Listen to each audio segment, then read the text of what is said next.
And it's almost like I got some brothers who, as soon as they see me, especially my Proctor brothers, they, come on, you know what we need, And I get to go pray with them, and there are other brothers and sisters that pull up to me, or I walk up on, and they need prayer, or they just want a word. And I know I've talked to a few of them, and I've seen over the years some stories. I've heard some stories. I've had to pray with some people through some stuff. And being honest, I've seen the work of God just come through on a lot of situations. I've heard people receive diagnosis that did not look favorable. But how many of y'all know that we trust in a God that can do all things? I've seen some that just told me, as of the last XDA, that, man, he thought that it was all done, that the cancer was going to take him out.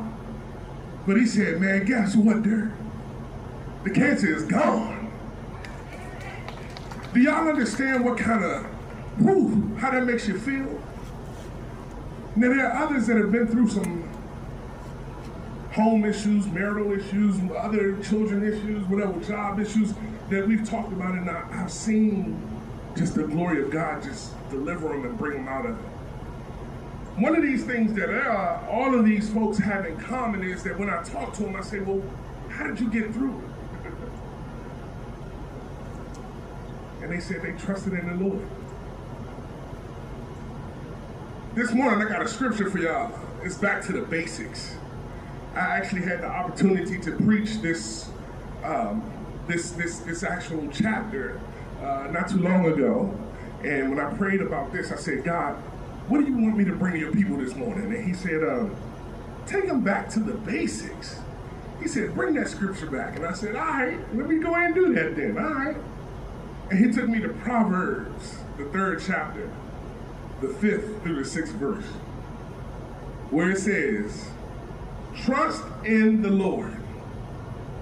Jeff, you remember the other day I said, I got 4 words for you. If that don't get you excited right there, just trust in the Lord. That part right there is just so awesome, but watch this. Trust in the Lord with all your heart. Lean not to your own understanding, but in all your ways submit to him, and he will make your path straight. Over the past few years, God has been preparing me for this season of my life.